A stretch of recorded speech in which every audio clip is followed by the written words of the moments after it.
The worst mistakes are never the ones the whole world sees.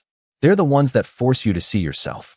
The rich aroma of freshly ground coffee drifted through Harbor and Oak Cafe on a crisp October morning in downtown Chicago, where polished wood tables reflected warm amber light from hanging Edison bulbs, and quiet conversations blended with the hiss of steaming milk behind the counter. Business executives in tailored suits checked emails between meetings, college students typed furiously on laptops, and exhausted parents clung to oversized paper cups as though caffeine alone could hold their lives together. Near the back of the line stood Naomi Carter, a 29-year-old black single mother wearing a faded denim jacket over a neatly pressed grocery store uniform. One hand held a reusable lunch bag, while the other rested gently on the shoulder of her 7-year-old son, Isaiah, whose backpack hung loosely against his small frame. He looked up at her with tired brown eyes. "Mom, are you sure you don't want breakfast?" he whispered. Naomi smiled despite the fatigue that settled beneath her eyes after another overnight shift. "I'll eat after work, sweetheart. You need the pancakes more than I do." Isaiah frowned because he knew that answer usually meant she planned to skip another meal. Before he could argue, the cafe door opened, allowing a rush of cold autumn air to sweep inside. Conversations softened almost instinctively as a tall white man stepped through the entrance wearing a charcoal cashmere coat over an impeccably tailored navy suit. Marcus Whitmore rarely noticed when strangers recognized him. Years of magazine covers, television interviews, and billion-dollar headlines had made anonymity nearly impossible. His schedule had already unraveled before 9 in the morning. A canceled investor meeting, an unexpected legal dispute, and 3 unanswered calls from overseas had left his patience hanging by a thread. His security detail entered quietly behind him, careful not to disturb customers. Among them was Daniel Brooks, a broad-shouldered former Marine whose calm eyes missed almost nothing. He instinctively scanned exits, faces, movements, habits, always searching for danger before anyone else could see it. Naomi reached for a cardboard drink carrier just as another customer stepped backward without looking. The edge of her lunch bag brushed Marcus's sleeve. His coffee tilted, and a splash of dark liquid scattered across the front of his expensive jacket. The cafe seemed to inhale all at once. Naomi's eyes widened immediately. "I'm so sorry," she said, reaching instinctively for a stack of napkins on the counter. "It was an accident." Marcus stared down at the spreading stain before looking back at her. Weeks of pressure, exhaustion, and frustration escaped in one thoughtless moment. He shoved her hand away as she tried to help clean the spill. The sudden motion startled Naomi more than it hurt, causing her to lose her balance for a single step. Isaiah grabbed her arm with frightened eyes. Every conversation stopped. Cell phones slowly lifted from nearby tables. No one spoke. No one moved. Marcus immediately realized the room had changed, but pride kept him frozen. Naomi lowered her hand without saying another word. She simply gathered the fallen napkins, straightened her son's backpack, and quietly whispered, "It's okay, Isaiah. Let's go." As she turned toward the door, Daniel's attention drifted upward for only a heartbeat. Beneath the loose braid resting across Naomi's shoulder, just behind her left ear, a pale crescent-shaped scar caught the morning light. His breathing stopped. His expression emptied. 20 years of carefully buried memories surged back before he could stop them, and under his breath, barely louder than a whisper, he said, "No, it can't be her." Daniel Brooks had spent 23 years training himself to ignore emotion until every decision could be made with absolute clarity. Yet the moment that small crescent-shaped scar caught the light behind Naomi Carter's left ear, discipline gave way to something he had not felt in decades. His pulse quickened beneath the crisp collar of his suit as memories flashed across his mind with startling precision. Smoke, sirens, rain, a frightened little girl refusing to run until someone else was safe. He blinked hard, forcing himself back into the present while Marcus accepted a clean jacket from an assistant who had hurried over with remarkable efficiency. Around them, customers resumed their conversations in cautious whispers, although nearly every pair of eyes continued drifting toward the cafe entrance where Naomi quietly zipped Isaiah's jacket before taking his hand. She never looked back. She did not argue. She did not demand an apology. She simply chose dignity over anger, and somehow that unsettled Daniel far more than any confrontation could have. Isaiah glanced up at his mother as they stepped onto the busy sidewalk. Did we do something wrong? He asked softly. Naomi squeezed his small hand. No, sweetheart. Sometimes people have difficult mornings. That does not mean we have to carry their frustration with us. Isaiah nodded, trying to understand a lesson that seemed much larger than his 7 years. They crossed the street toward a bus stop where autumn leaves rolled across the pavement in the steady Chicago wind. Naomi checked the time on her worn wristwatch. She had exactly 18 minutes to reach the neighborhood grocery store before her shift began. Missing another clock-in would mean another warning from her manager, and warnings eventually became unemployment. She refused to let one painful moment cost her the job that kept food on their table. Back inside the cafe, Marcus stood silently while an assistant reviewed the next meeting on his tablet. Words drifted past him without meaning. Something about the woman's expression lingered in his thoughts. He had expected anger, embarrassment, even shouting.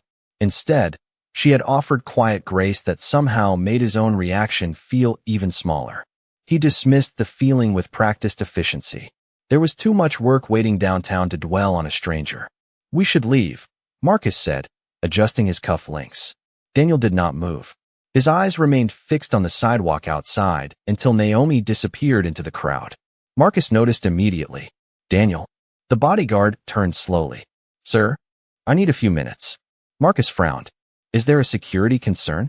Daniel hesitated. I am not sure yet. Marcus studied the veteran's face. During 12 years together, Daniel had never sounded uncertain. Not once. If he sensed danger, he said so. If everything was clear, he said that too. This hesitation was entirely unfamiliar.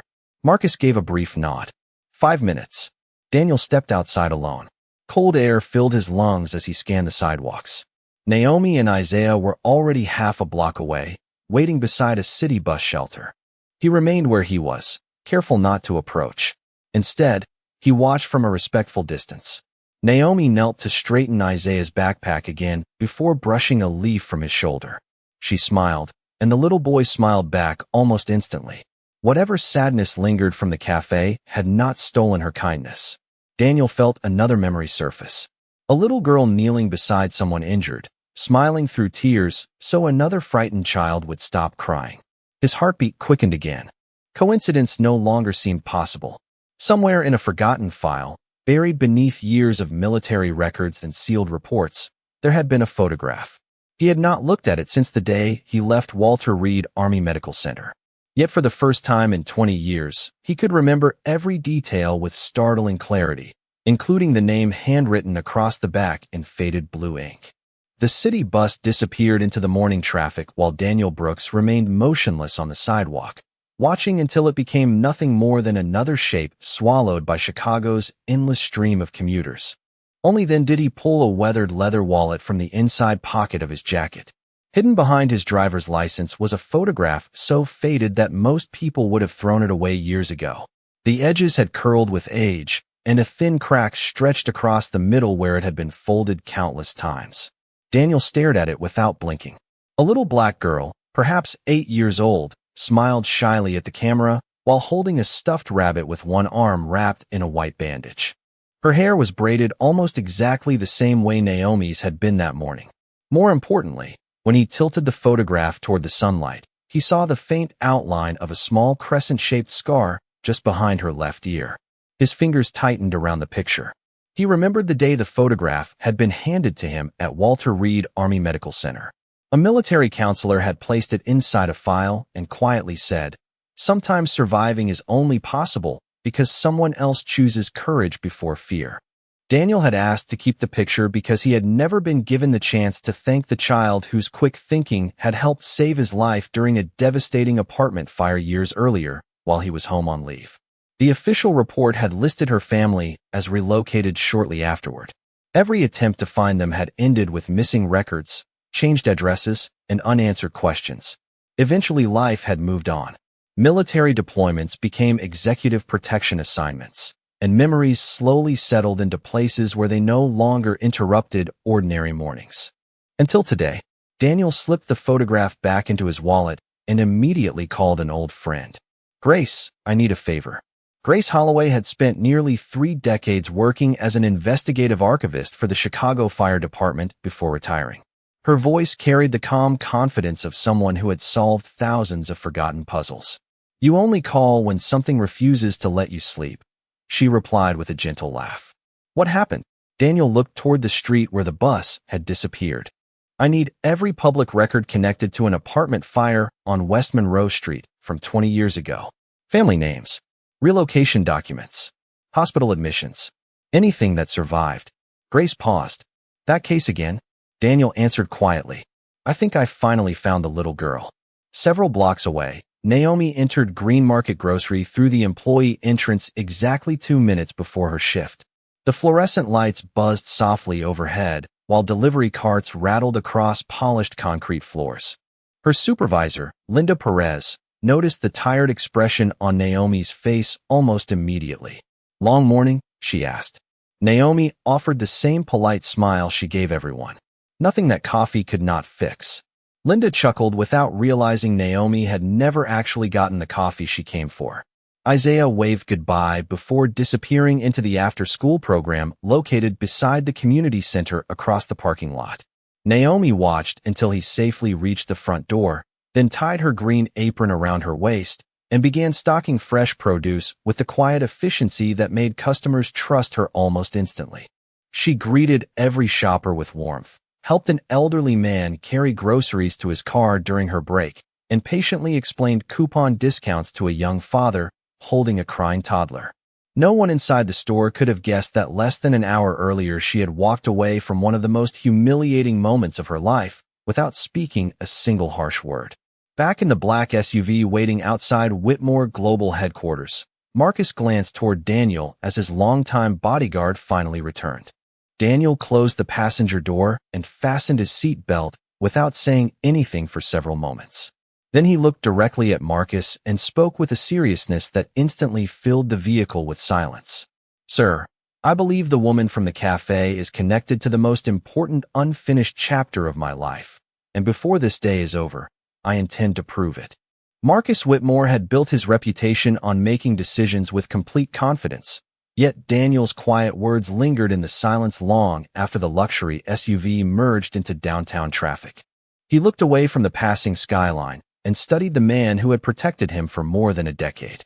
Daniel was not impulsive. He never exaggerated. Every threat assessment, every recommendation, every instinct had been earned through discipline and experience.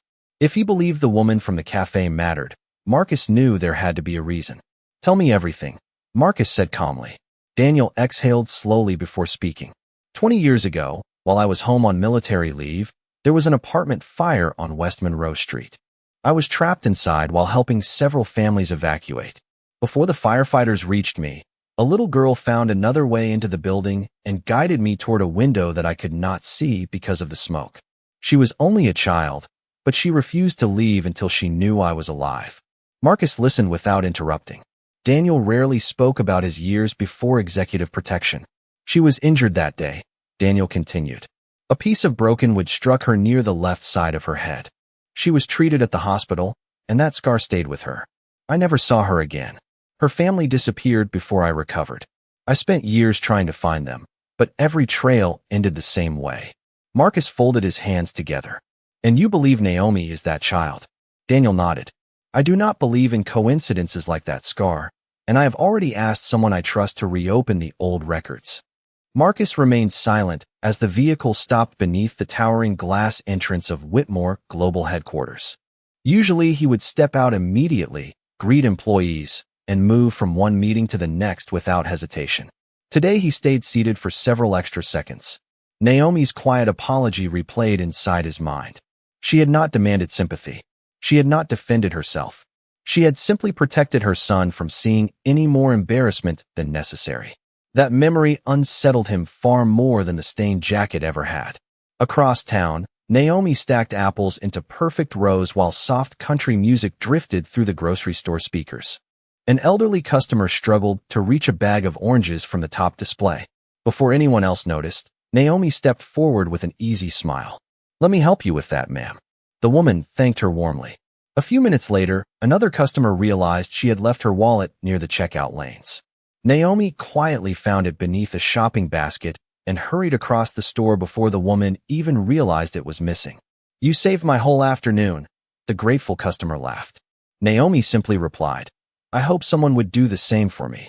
Linda Perez watched the interaction from several aisles away and smiled to herself. In 6 months, she had never seen Naomi speak harshly to anyone, even on the busiest days. She carried herself with a quiet strength that could not be taught in training manuals.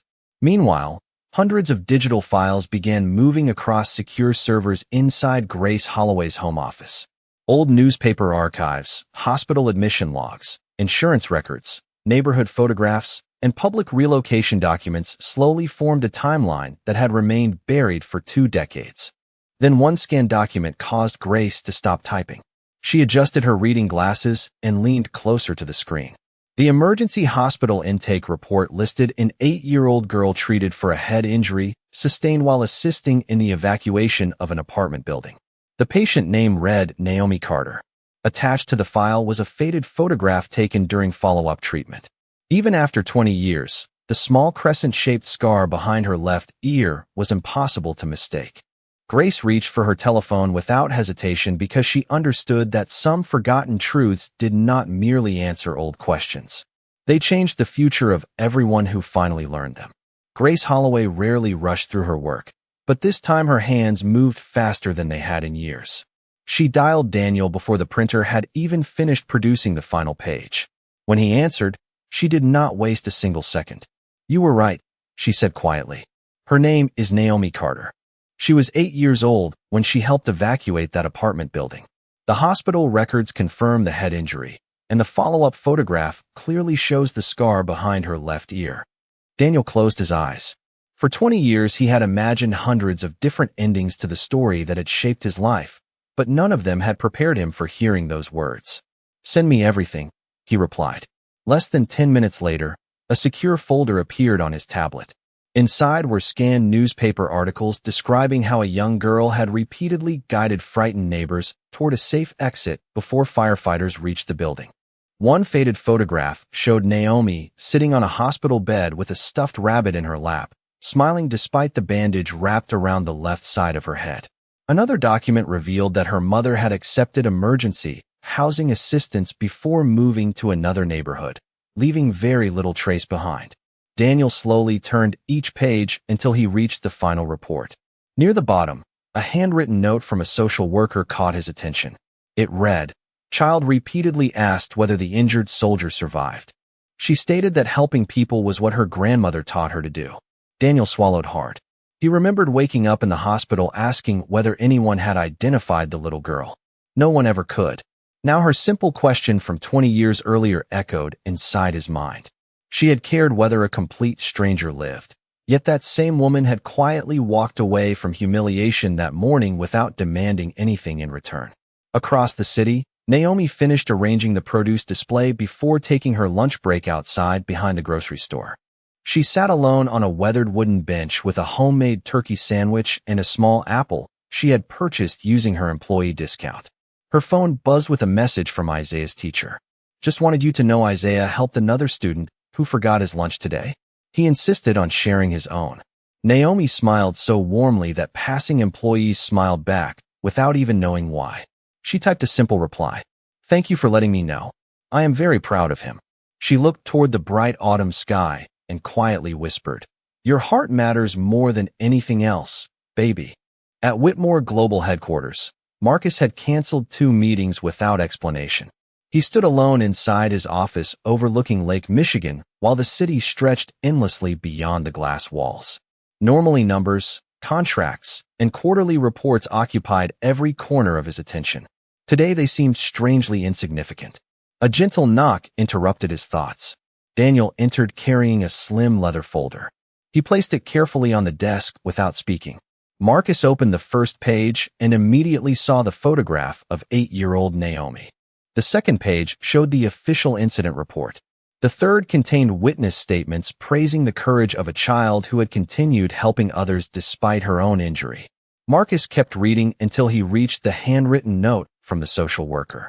His shoulders slowly lowered as the weight of the morning settled over him in a way no business loss ever had. He remembered the fear in Isaiah's eyes inside the cafe. He remembered Naomi apologizing before anyone had asked her to. He remembered her choosing grace over resentment. Daniel finally broke the silence. "Sir, the woman we met today has spent her entire life protecting other people, including me long before either of us knew who the other would become." Marcus carefully closed the folder and rested his hand on its worn cover. His voice was almost a whisper when he finally spoke. "Find out where she works. I owe her more than an apology, and I have a feeling money will never be enough to repair what happened this morning." Late afternoon sunlight stretched across the parking lot outside Green Market Grocery as customers loaded paper bags into pickup trucks and family sedans before heading home for dinner. Inside the store, Naomi Carter straightened the final display of fresh bread with the same quiet care she gave every task, even though her feet ached after another long shift. She glanced at the clock above the customer service desk. In 15 minutes, she would pick up Isaiah from the community center, stop by the laundromat, and then prepare tomorrow's lunches before helping him finish his reading assignment. It was an ordinary schedule, the kind built one careful day at a time. Across town, Marcus Whitmore stood beside the floor-to-ceiling windows of his office without noticing the spectacular sunset spreading over Lake Michigan. The leather folder still rested on his desk, open to the photograph of 8-year-old Naomi holding the stuffed rabbit. He had read every page 3 times, hoping that repetition might somehow lessen the weight pressing against his conscience. Instead, every detail made the memory of that morning sharper. He could still hear her gentle apology. He could still see the fear in Isaiah's eyes.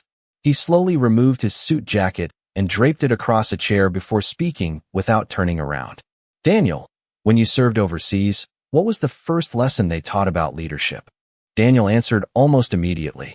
"The people under your protection always come before your pride." Marcus lowered his head. "Then I failed the simplest lesson of all."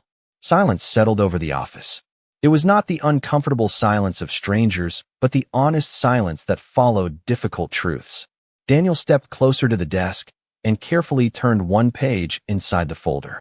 There, attached beneath the hospital report, was a faded newspaper clipping. The headline praised the courage of a young girl who had helped save several neighbors before emergency crews arrived. Marcus studied the smiling child in the photograph. Nothing about her suggested wealth, influence, or recognition. She had simply done the right thing because it was the right thing to do. "She never knew who you became," Marcus said quietly. Daniel nodded. "No, and she never asked for anything in return." Marcus closed the folder again. "Neither did she ask for anything this morning." His voice grew softer. "I have spent years believing success meant solving impossible business problems. Today I discovered that character can disappear in less than 10 seconds. Daniel watched the man he had protected for 12 years struggle with a truth that no board meeting could fix. "Sir, regret only matters if it changes what comes next." Marcus looked toward him with steady eyes.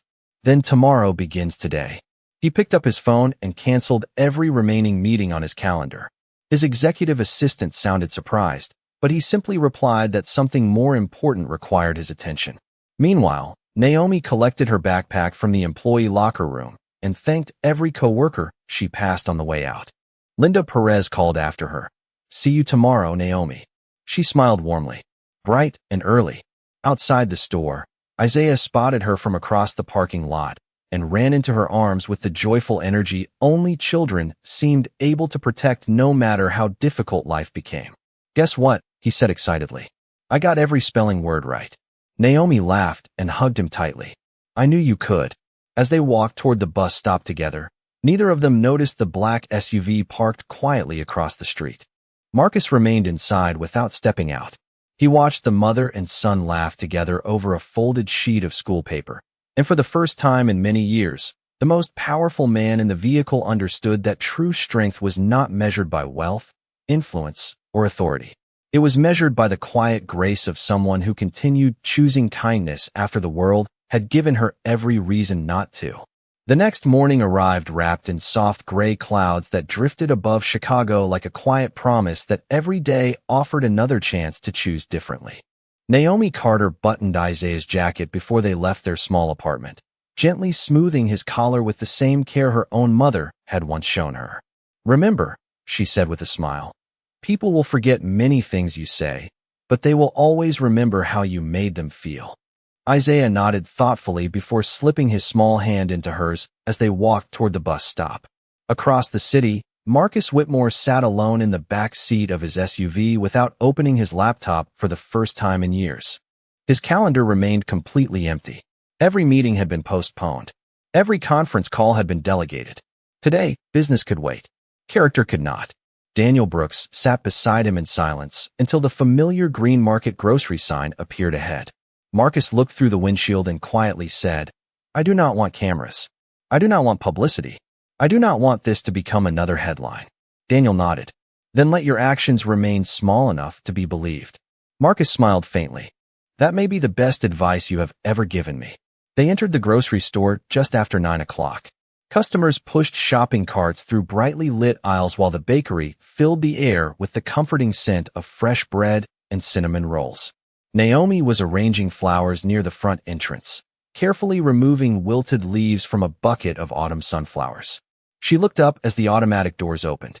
For a brief moment, surprise crossed her face, but it disappeared almost instantly beneath the same calm expression she carried the day before. Marcus walked toward her without the confidence that usually followed him into every room. This time he carried no sense of importance, only humility. Daniel remained several steps behind, giving them space. Marcus stopped a respectful distance away. "Miss Carter," he said quietly, "I came because I owe you an apology that should have happened yesterday." Naomi listened without interrupting. "I allowed frustration to become disrespect," Marcus continued. "Nothing about what happened was your fault, and I am deeply sorry for the way I treated you and for the example I set in front of your son." Several nearby customers noticed the conversation but quickly returned to their shopping. There were no raised voices, only quiet honesty. Naomi folded her hands in front of her green apron before answering. "Thank you for saying that." Marcus looked relieved for only a moment before she continued gently. "But I hope you understand that an apology is not valuable because it removes pain. It is valuable because it changes the person giving it." Those words settled into the silence between them with remarkable weight.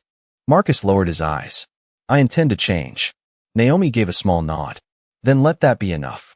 Marcus reached into his coat pocket and removed a sealed envelope. "This is not payment. It is simply something I thought might help." Naomi did not even glance at it. Instead, she smiled kindly and shook her head. "If you truly want to help my family, treat the next exhausted mother you meet with patience. Help the next frightened child feel safe. That will be worth far more than anything inside an envelope."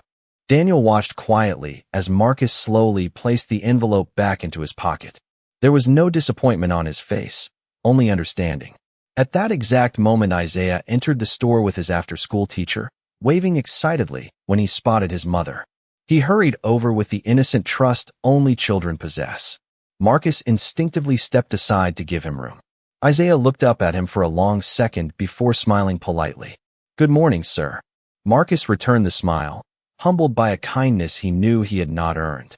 In that ordinary grocery store, surrounded by shopping carts and fresh flowers, the strongest lesson of Marcus Whitmore's life came not from a boardroom, but from a woman who had every reason to hold on to resentment and instead chose to teach grace once again.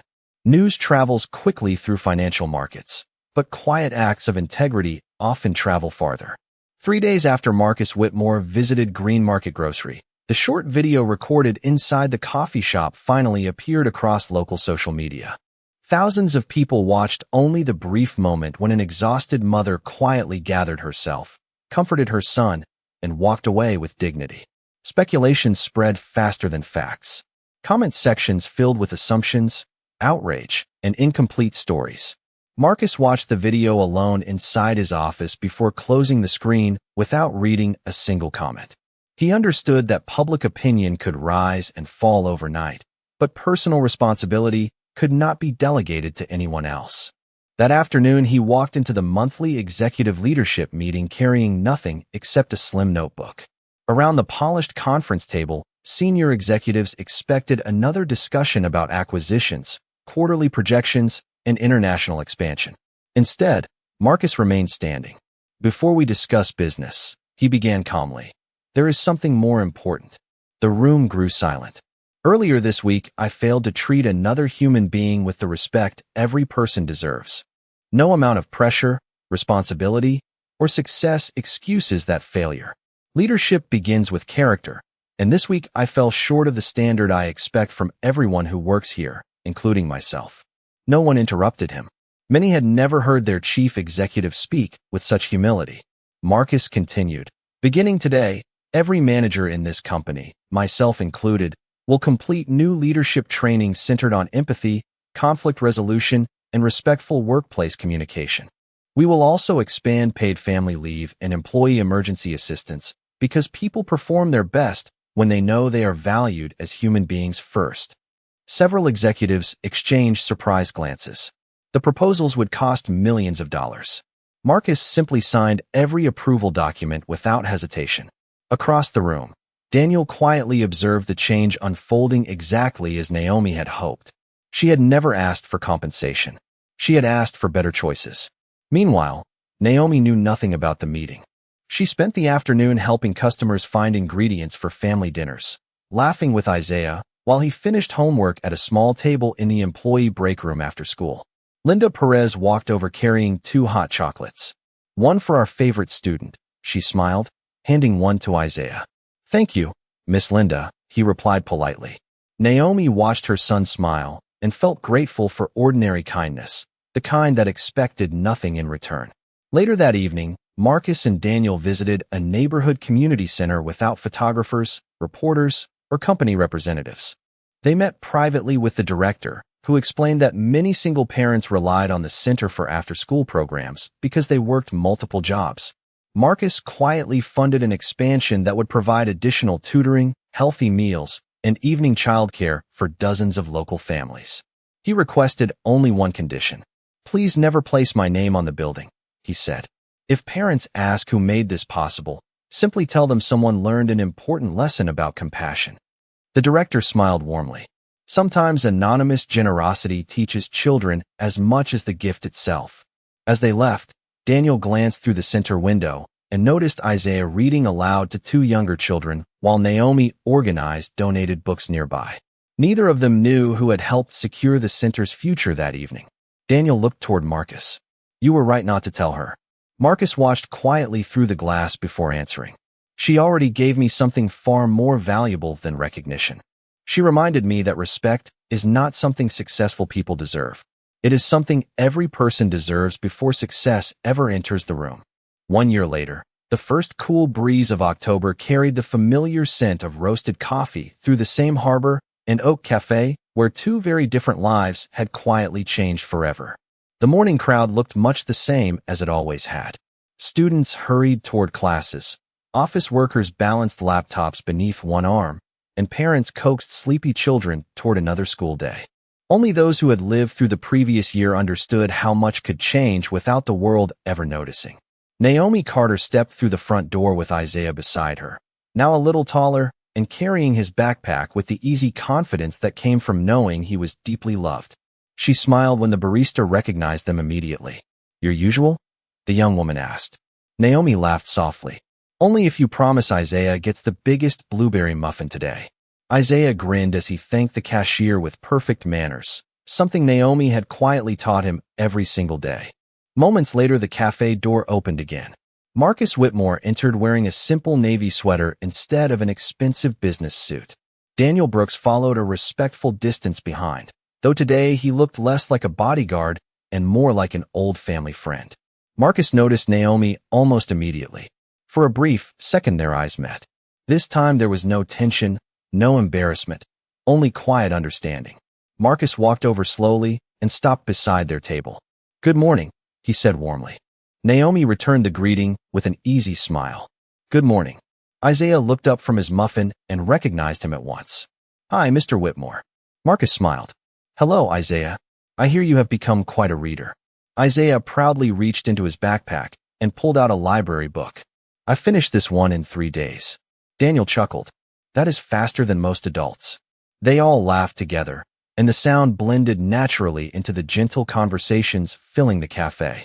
There was nothing remarkable about the moment to anyone watching nearby. It looked like four ordinary people sharing a peaceful morning. Yet Daniel understood better than anyone how extraordinary ordinary moments could become. He reached into his coat pocket and carefully removed the faded photograph he had carried for 20 years. He handed it to Naomi without saying a word. She studied the smiling little girl holding the stuffed rabbit before her eyes slowly widened. "I remember this picture," she whispered. "My grandmother kept it in an old scrapbook before we lost everything during the move." Daniel smiled with quiet gratitude. "I have carried that photograph almost every day since the hospital gave it to me. I always hoped I would thank the little girl who saved my life." Naomi looked at him with genuine surprise. "I was only trying to help." Daniel's eyes became misty. "Exactly. That is why I never forgot you." Marcus remained silent, allowing the moment to belong entirely to them. After a long pause, Naomi carefully returned the photograph. "I think it belongs with you," she said. Daniel gently shook his head. "No. I finally found the person I was searching for. I do not need the picture anymore." Naomi accepted it with both hands. Outside the cafe, golden leaves drifted across the sidewalk while sunlight reflected gently against the windows. Marcus stood as Naomi and Isaiah prepared to leave. Without thinking, he held the cafe door open for them. It was a small gesture, almost invisible, yet it carried more meaning than any speech he could have given. Naomi smiled before stepping outside. "Take care, Marcus." "You too, Naomi." Isaiah waved enthusiastically. "Bye, Mr. Daniel." "See you again, young man," Daniel replied. They watched the mother and son disappear into the bright autumn morning until they became part of the busy city once again. Marcus quietly asked, "Do you think they know how much they changed our lives?" Daniel smiled as he watched the last golden leaf settle gently onto the sidewalk. "Maybe, but people like Naomi never help others because they